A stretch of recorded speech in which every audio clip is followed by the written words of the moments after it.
Okay. Any more questions, comments? Yeah, you didn't really answer my A bit question. louder, please. Sorry? A bit louder, please. So yeah, you didn't fully answer my question, as in, like, you know, because you are from Iran, right? So it would be nice if you can speak maybe from that perspective. What do you think is the country going to? Because, for example, I think it was about a year ago that there were revolutions there, and do you see that they can be successful or not? Like, are you optimistic? Are you pessimistic? With regard to the contemporary situation, you mean? Yeah. In the long run, I am optimistic, if you like. Yeah. It has got lots of lots of difficulties, but I am optimistic, if you like. Yeah. I mean, as I mentioned, that would be the practical aspect of the issue, which is crucial as well. I think, I mean, this account of Islam, let's say, the reformist account of Islam would be promising, and it has to grasp, let's say, its own power. That's what I think, and I mean, that would be, let's say, possible scenario, which is workable and promising from my point of view, and my friends and the ones who do accept the reformist Islam, you see. So that would be my own answer, but as I mentioned, the practicality and reality is entirely different, and you have to do your own effort, and it takes time. And it takes time, so because of that, I am optimistic at the end of the day, but it takes time. That would be, from my point of view, the only solution, let's say, because of the realities of contemporary Iran. Now it seems to me that that would be the best, and if you like, the only solution, if we want to, I mean, if we want to go ahead and talk about the just and ethical way of governance, let's say. So that's the way in which I can see. But as I mentioned, in reality, it takes time, and step by step, you could go ahead according to your own plan. Thank you. Please. Excuse me, if we speak about the long term, being optimistic about the long term, so no, we should look at the young generation and their ideas in this Muslim societies, specifically Middle East countries. So I suppose that this kind of the two first categories of Islamic ideas have saturated. As I put it, have saturated young generation. Do you think that after this transition from those two categories, young generation demands some other spiritual ideology or something like that? I cannot guarantee, I mean, as an intellectual or as a scholar, I cannot guarantee, I mean, actually. I think that the way in which I'm talking about sounds more plausible and justified ethically and politically speaking. That's what I can say at this stage, okay? So, and even broadly speaking, as far as Arab world is concerned, as you mentioned, I don't know. But to my knowledge, I mean, this, what has happened in the Arab world is compatible with what I'm saying, generally speaking, not in particular. But as far as spirituality is concerned, I don't know. I mean, to my knowledge, being religious or spiritual sounds more difficult in comparison with last decades or last centuries, generally speaking, if you mean something like this. But it's up to them, actually. It's up to them, because in a democratic, in a trans-religious governance, let's say, trans-religious kind of governance, as I mentioned, you are entirely, it's entirely up to you or others to choose whatever they want, you know. If you want to be spiritual, if you buy spirituality, it's your own choice. You could go ahead according to that. And if you are not spiritual and if you don't find it convincing, that's your own position either. You see what I mean? We are not talking about the way in which you have to govern or conduct, let's say, or guide others in this version of governance. You see what I mean? So what I'm saying is that the job is just to establishing a democratic and ethical way of governance. That would be the end of the story. Afterwards, they're up to them. If you find justified, if you think, I mean, if you find spiritual thinking justified, if you if you find it plausible, so you could go ahead and set up your own and private life in accordance with these mystical or let's say spiritual attitudes or ideas. And if you don't find it, truly if you don't find it, it's up to you. It's not the task of governance, you see, it's not the task of government, let's say, as I understood. And so in this kind of governance and non-religious government, as I understood, just they try to, let's say, provide your primary needs, let's say, and then your secondary needs comes afterwards, and it's entirely up to you. If you've heard of James Stuart Mill, or if you've heard of Maslow in psychology and James Stuart Mill in moral philosophy, according to James Stuart Mill, we have got two types of pleasure, if you have heard of it. Lower pleasure and higher pleasure. Lower pleasure is security, for instance, food and sleeping, sex, and so on and so forth. Okay? And higher pleasure is beauty, friendship, knowledge, faith, and so on and so forth. The trans-religious government, to my knowledge, and as far as I can see, the task of this trans-religious government is just to provide and just talk about your primary needs, or according to the James Stuart Mill, just focus on the lower pleasure, let's say. As far as higher pleasures are concerned, it's entirely up to you, because you can choose if you find it plausible, or, I mean, you could talk about it, your friendship, love, beauty, faith, and so on and so forth. So in such a way, it seems to me that the procedure of governance in a non-religious government is more or less the same as what's going on in the Western world. But again, because it is just, not just because it is taken from the West. This is very crucial, I mean, I think so. I mean, it's not just it is talked about in the first place here, though we are taking it from, I mean, the Western literature, because it is just, because it is ethical, and in such a way, you could pave the way, let's say, you could pave the way for being spiritual and religious as well. In such a way, you could pave the way. That's what I can see. By institutionalizing, let's say, an ethical way of governance. There's a question over there. Okay, I would like to ask how far can Muslims go hand in hand with modernity? And it's like, can they go all the way along together, or do you see a point where they must be, or they automatically will be deviated from each other? Could you elaborate it more? What do you mean exactly? Like,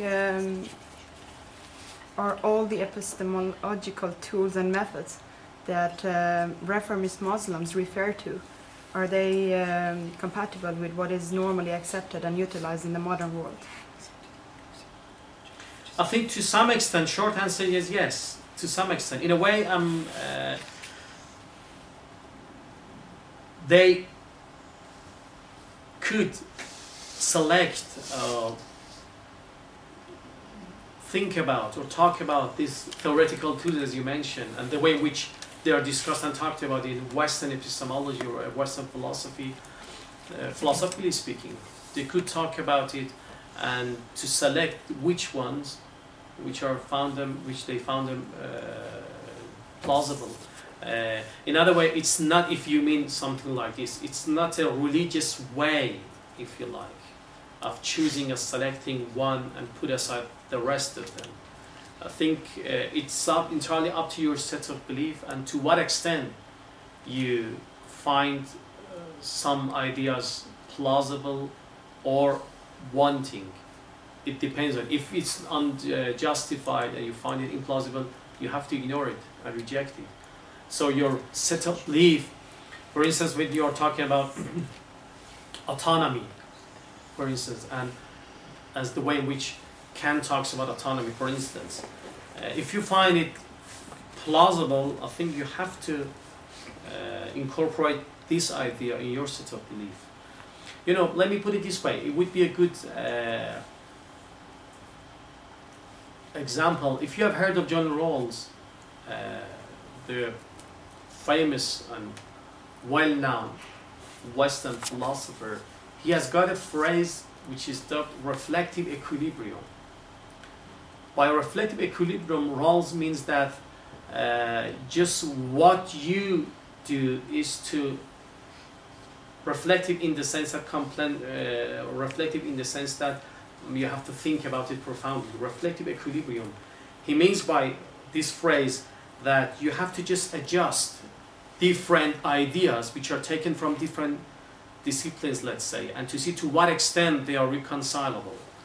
Reflective equilibrium, like, I mean, a chemical example, like a chemical reaction in which you just, you're concerned with the way in which they are, there is an equilibrium between different parts of that reaction, chemically speaking. So he thinks that, theoretically speaking, there is a reflective equilibrium which has to be talked about and taken into account. So what you think is that just you try to reconcile and a coherence account, let's say, of different components of your set of belief, set of ideas which are taken from different branches, different disciplines, let's say.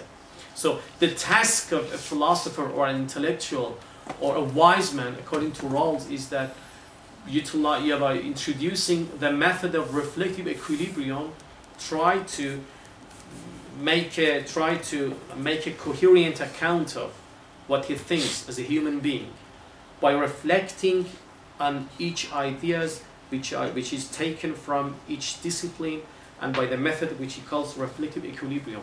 I think Muslim scholars or Muslim seculars or whatever you want, they could use this Rawlsian methodological idea which is called reflective equilibrium, and I think they have done it so far, but still it has to be elaborated. So the method, as far as I can see, the method is something like this, that, as I mentioned, it doesn't matter where the idea comes from. It's not crucial at all. Whether you take it from the Western culture or Eastern culture, that's not crucial at all. It's the plausibility of it which is crucial, and the method of reflective equilibrium tries to show you that there is a connection. I mean, there is a connection between different ideas which you are confronted with, and to the extent that you find it, or you find your ideas plausible, you have to take it. You have to take it ethically when speaking. There is a reason in favor of it, that ethically you have to take it. If you find something justified, if you found something plausible and justified, you have to take it and incorporate in your set of belief. Otherwise, you are acting something which is, you're acting impermissible, let's say, or you're acting unethically. So this is the way. So, I mean, in other words, we could say that, as far as I can see, they are implausible because it seems that geographically speaking, where the ideas come from is very crucial for them. It's a Western idea, so we have to put it aside and we have to reject it. This is the Eastern ideas, or it origins from the East, and so on and so forth. So the origins of the ideas and where they come from is crucial for them. But I think that methodologically speaking and epistemologically speaking, it is entirely wrong. It's just to what extent they are just, to what extent you find them plausible. That's the most crucial thing, and because of that you have to, it's an ongoing process, let's say. It's an ongoing process, just you have to adjust all the time your different ideas, your different inputs. This is the Rawlsian method, which I like it in the sense that I find it plausible. And in such a way, you could behave and you could confront with Islam and modernity and the ideas which come from the heritage, Islamic heritage on the one hand, and the ones who are taken from the Western heritage and Western culture on the other hand. Okay, thank you. Maybe there is time to take like one more question before we finish up, please. Yeah. When you got the idea about the subjects and democracy, did you have any particular problematics in mind, or was it even because it's like very how you say, in time with this subject? If you just like turn on the television, it's like a lot about Islam and democracy, but in a way of, I don't know, maybe I'm wrong, but in a way that the fundamental Islam has to go and democracy has to replace that. But the thing is that it's too much focus on the fundamental Islam, and it's not so often that you hear about these other two readings that surely are compatible with democracy. So I'm just wondering, did you have any specific problem in mind that made you come up with the What do you mean by a subject? specific problem in mind? I mean, I for mean- sure, the challenge between Islam and democracy is one of the contemporary issues, for sure. Yeah, right, today. I mean, I've got in mind, if you like, that, yeah, whether or not Islam and democracy are reconcilable. So that would be the main question. I try to, by focusing on different versions of Islam, as I mentioned, and introduce Islam as a socially constructed concept, I try to say that no, it's not the case that the whole accounts or possible accounts of Islam are against democracy. So that was the problem, if you like, that to what extent Islam is reconcilable with democracy, and whether or not Islam has got an essence according to which Islam is not reconcilable with Islam, democracy, and it's entirely against and it's hostile towards Islam, towards its democracy. If you mean that was, the point which I tried to elaborate it and focusing on different versions of Islam, and as I mentioned, according to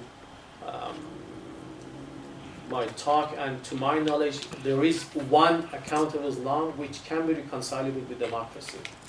And for sure, this account of Islam is not happy with the fundamentalist reading of Islam at all.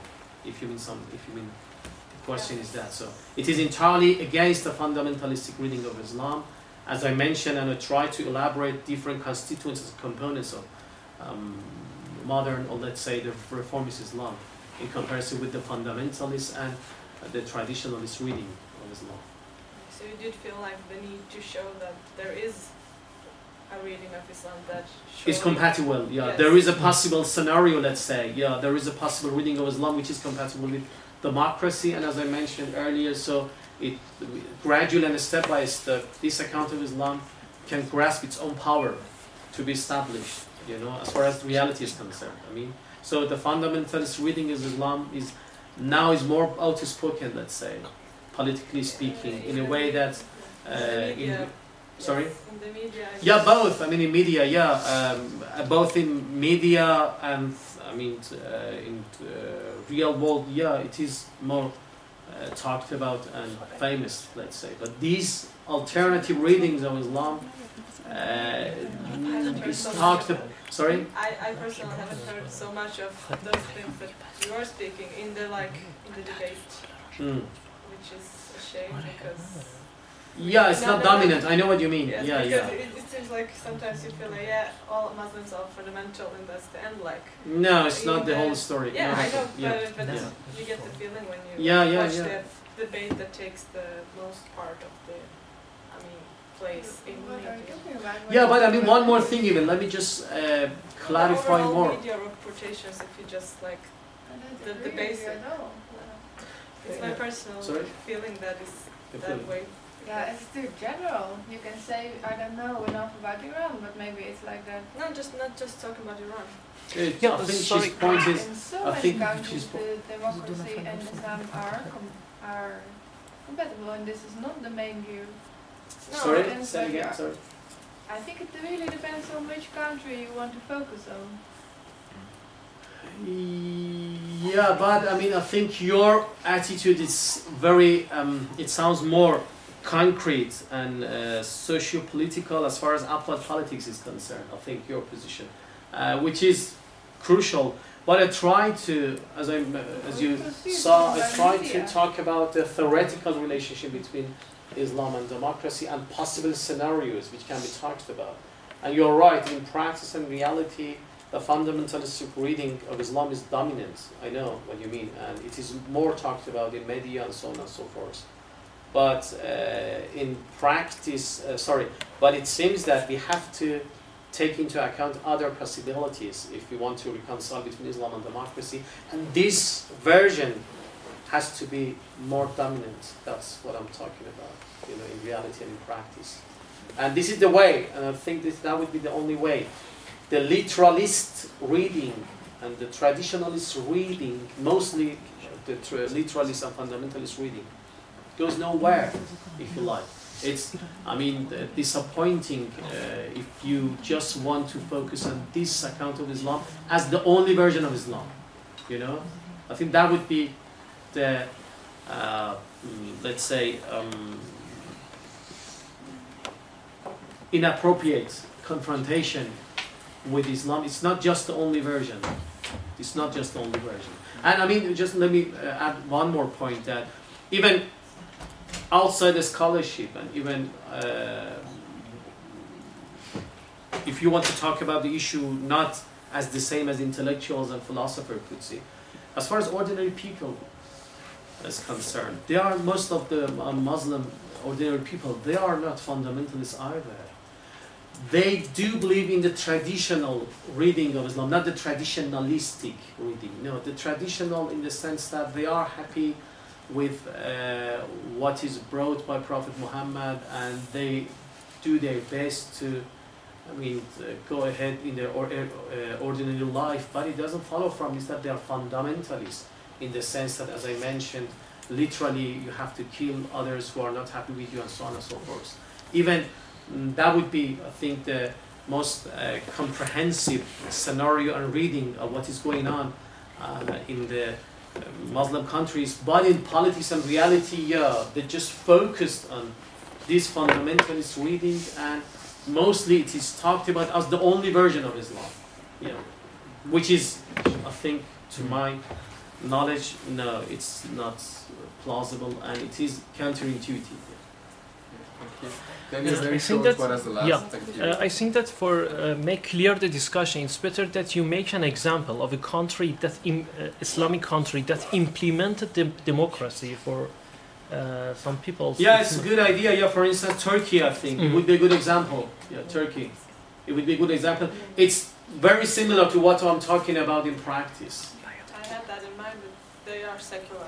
They are secular, as I mentioned, political secular, Muslim secular. Yeah, Turkey is a good example. I mean, yeah, I just try to shed light on the issue from the theoretical aspect. But if you want to find some example in this, as an example of this kind of governance, yeah, Turkey is a good example. Good example. It has got a political secularism, the source of legitimacy. Let's say the way in which a president or prime minister is elected is secular. It's just based on voting.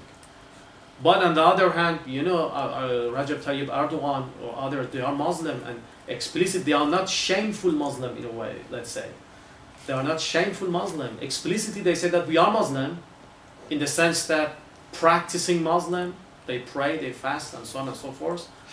And they are not shameful Muslim. And on the other hand, they are secular in the sense that they are elected in a secular way.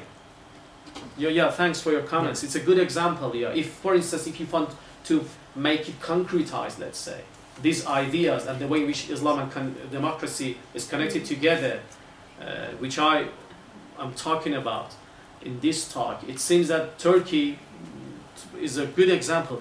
Be careful that, as you know, the majority of Turkey people are Muslim. More than 90%. More than 90% of Turkey people, they are Muslim, and huge amount, I think even more than 70-75% practicing Muslim in Turkey. I've talked to some Turkish intellectuals a few months ago, and I found it that there are more than 70% practicing Muslim in Turkey. though, I mean, the majority of people are Muslim, the politics is secular, and you know, Rajab Tayyip Erdogan, as I mentioned, is not a shameful Muslim, in the sense that he's a practicing Muslim on the one hand, and he's secular, and explicitly he says that I'm a secular in this sense. It could be he doesn't utilize his phrase. This is my own interpretation that, I mean, he's a Muslim secular. And Malaysia is a way similar, but you know, because in Malaysia there are just about 50% Muslim in comparison with other religion. Turkey is a better example because, as I mentioned, more than 90% of the population is Muslim, and meanwhile Turkey is in Middle East. It seems that it would be a good scenario, and that would be a good example, and let's say a pattern for Islamic countries in the long run, in long term, in so far as they could manage it to be similar to Turkey. That would be a good example. Even, and as you mentioned, as far as contemporary Iran is concerned, some great and famous Iranian intellectuals recently, they said that Turkey is a very good model for us. And I mean, for instance, a clergyman, Dr. Kadiva, said recently that Turkey is a good example for us because, as I mentioned, we are on the one hand Muslim and on the other hand secular. But it takes time. And the crucial, I mean, the interesting thing is that in Turkey, it seems that this kind of Islamic governance happened in reality not because of lots of intellectual and philosophical discussions which were around. It seems that pragmatically speaking, they found it and grasped it, that would be the best way and more practical and pragmatic procedure in order to be and become, let's say, a modern and progressive country. So they found it. But in the rest of Middle East, the story is different, and it takes time. This is the third time I'm saying I'm taking the last question, but this would be the last. Okay. Again, be sure that it's not a question. I just make a comment for some of my friends here. I believe that some of they think that you are promoting current Iranian diplomacy, or you are trying to, I mean, defend about Islamic Republic point of view about the Islam, about some problems like this. But if you describe more about your point of view about the politics about Iran and how you critics their behavior against the people and against the other things, maybe they could recognize you better and your point of view. So you mean that? I mean, if I'm not mistaken, maybe I misunderstood, but they think that you are promoting the current government in Iran. And why? No, because they didn't say anything. Which is right, and I completely know about you, but maybe they misunderstood about that you are trying. So, am I wrong? No, so that's great. Yeah. Because I think it's entirely clear that what I'm talking about is different from what's going on in reality in Iran and the most of Middle East and Islamic countries. As I mentioned, now in a way the fundamentalist reading is dominant, and this is the new way, as I mentioned, the reform Islam, let's say. And the population of Muslim seculars in Iran and the rest of the region's countries are not a lot, and so we have to do our best to make it more powerful. Yeah, I think so. Yeah, maybe my misunderstood. Yeah. Okay, now I guess it's getting more political than it's supposed to. So I'm going to stop maybe. But thank you very much for the audiences for their attendance, and thank you very much, Dr. Dabbagh, for your speech. Great, thank you very much.